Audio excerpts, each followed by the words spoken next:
Hey, what is up guys? Epic Pokemon TCG here, and today guys I've got a deck profile for you. And this is going to be a starting list for Mega Sceptile, so this is a list that you can pick up and start tweaking and fixing it up however you would like. And as always, the list will be down in the description below, so that way you can just go check that out instead of listening to me ramble on for the next however many minutes this is going to be. And this is recording attempt number 7, and so hopefully this goes over well. But starting off guys, we have a 4-3 Sceptile line, and I'm going to talk about something here real quick with this. I have seen people run this one. I've seen them run like a 2-2 and a 3-1 split. Like one of these or two of these or just whatever. So you can definitely do that. This card isn't that expensive. I think it runs from like $2 to $5 depending on however you can get it and find it. So I just want to throw that in there before we get into this. But the Sceptile I'm running, because I don't actually own any of those, is the Sleep Poison one. Sleep Poison has a base of 10 damage, and you flip a coin if heads, your opponent's active Pokemon is now asleep and poisoned. And it has Unseen Claw for 60, and then if your opponent's active Pokemon is affected by a special condition, it does 70 more damage. It can hit for a decent amount of damage. It's actually pretty good. But the main attacker is going to be Mega Sceptile with the Stop trait, and I'm really glad this thing doesn't have Groudon trait, because that'd be the most broken piece of crap in all Pokemon. But it has 220 HP, has the attack Jagged Saber for 100, and what it does is you can attach up to 2 Grass Energy from your hand to any of your bench Pokemon in any way you like. So you can do whatever you want with them. You can attach 1 energy to one Pokemon, 1 to the other. And if you do attach energy to them this way, heal all damage from those Pokemon. So to give you guys an example, if you have a Sceptile sitting on the bench with like 160 damage, you have like a Mega Sceptile sitting on the bench with 190 damage or something like that, you can attach 2 energy to them and it'll heal them both. So 1-1 heals them. So anything you attach energy to will be healed completely, and you don't have to put both energy on one specific Pokemon. You can split them up. Basically with this deck, what you're going to be doing is kind of cycling Mega Sceptiles and healing them, and just trying to deny your opponent prizes, pretty much. I'm actually going to be pairing this up with Garbodor. So Garbotoxin, a very, very strong ability, especially with Sceptile, because really Sceptile isn't reliant on abilities throughout the game. Once you get the Sceptiles going, it starts becoming more of like what you can do with your supporters and your trainers. And Garbotoxin is just very good because it shuts off things like Renegade Post from Giratina, which is like the worst matchup you can go against besides Volcanion. We're not going to talk about Volcanion, just F Volcanion. Alright, that's just not even going to be mentioned in this video. But basically Giratina is like a huge problem because of the Renegade Pulse ability, and that shuts that off completely with Garbodor.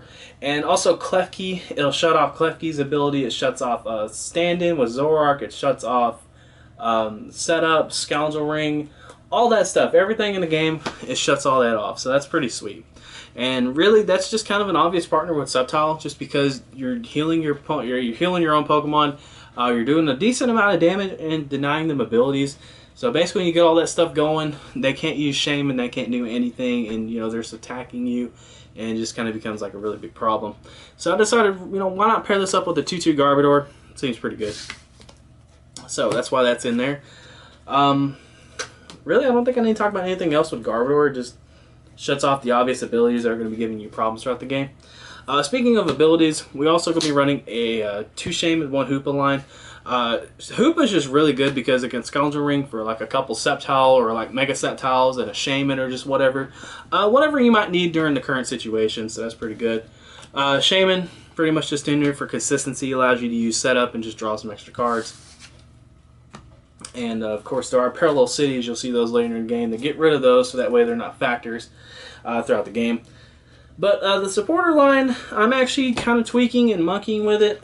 Really, it's mostly the last card I'm going to show you because there is something in here I want to talk about.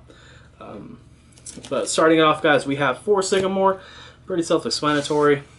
3 in, really just in here for some draw. I like the 4 Sycamore, the 3 to 4 in variation. That's just how I am. Pokemon Ranger. Pokemon Ranger is really in here for Chaos Will and Giratina, or just whatever other annoying attack there might be in the game. But Pokemon Ranger will help out Giratina. It allows you to be able to attach your Spirit Links and everything. I figured why not run it. Seems pretty good. Skyla. Skyla is probably like behind, I think, Sycamore, my favorite supporter in this deck, just because of the fact that it can grab you anything. It can grab you your Float Stones, you can grab your Spirit Links. Just it can grab you like your Energy Retrieval, your Professor's Letter, just whatever. You can kind of set up the Jagged Saber, so that's pretty good. Skyla, very good card in here. Lysandre, just to pick off something, maybe you hit something for 100 damage and they retreat it and you can knock it out, just bring it up and hit it again. Pretty good. Fisherman, I'm very unsure about just because it takes your supporter up for the turn. Yes, you get 4 energy back, but still, I'm just kind of skeptical about it. Plus, I run an Energy Retrieval because I'm trying to see which one I like more. If you don't necessarily like this card, you can take it out. I've actually thought about running 2 Skyla. I mean, that's just kind of what I've come to, or running 2 Energy Retrieval. I don't know yet. But if I were to switch this out for anything, it might honestly be a second Energy Retrieval, or it might be a Super Rod or something like that. Just whatever. So that is going to do it for the supporter, guys, but we're not exactly done with the supporters because we, of course, have the 4 Sycamore, or 4 VS Seeker. Jesus! We have the 4 VS Seeker just to get your supporters back. 4 Sycamore. I said 4 Sycamore, guys.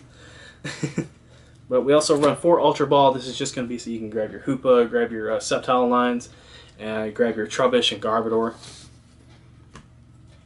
Next up, 3 Trainer's Mail. I love Trainer's Mail. I'm a Trainer's Mail fanboy. And I play this card basically in everything I build, especially Mega decks, just because it's like a watered down Skyla, but you can usually get some cool cards off of it. I've won games so many times because of Trainer's Mail. So it has a very special place in my heart. Next up, Sceptile Spirit Link. Just so that way you don't have to skip your turn when you Mega Evolve. 2 Floatstone. Really, this is in here for Garbodor, but you can also use it for Hoopa. So that way you don't have to attach 2 energies to it. Because people like the Lysandre Hoopa because they're jerks. But we'll get to another way I try to stop that here in a second. We're actually running 2 switching cards along with the 2 Floatstone. If you feel like this is overkill, you can, of course, take one of these out or just go about it the way you would want to. I've run an Escape Rope and Switch. Like I said, I'm trying to figure out which one I like more. I've seen people run like 2 Switch, but I wanted to try out an Escape Rope just to see how I liked it. Also because of the fact that, like, you hit stuff for 100 damage, and sometimes, you know, like throughout games, people will bring up stuff that they don't necessarily care about, and they don't care if you attack it or something like that, so you can usually screw them up by playing an Escape Rope. Or if you get like a turn 1 when your opponent has like just a setup Pokemon on their bench, you can just Escape Rope, make them bring it up. I don't know, there's like a lot of situations where Escape Rope is good, but, you know, I can definitely see where 2 Switch would be good. Just depends on how you guys would want to go about it. Next up, we have Enhanced Hammer. Really, Enhanced Hammer was in here just kind of an idea that I had, just to get rid of Double Dragon Energy. And plus, with DCE being such a very popular card, you know, you can usually have a way to discard stuff. I don't feel like Enhanced Hammer will be a dead card in a lot of, you know, matchups, but, you know, it might be. Pretty much this is just for Giratina for the most part, just to hit that Double Dragon Energy. Next up, Professor's Letter. I really like Professor's Letter in here, just to allow you to search stuff out of your deck. That way you'll have like a semi-guaranteed Jagged Saber. 1 Energy Retrieval. Like I said, guys, I'm not a big fan of Fisherman. I don't know how I feel about it, really. I've played this and tweaked it a little bit, so I don't know which one I like more. But if I had to pick one, I would say Energy Retrieval. But like I said, guys, it's up to you. 1 Mega Turbo. You never know when you might be short in energy, or you just want to surprise your opponent or something like that. Just the 1 Mega Turbo. I figured, why not?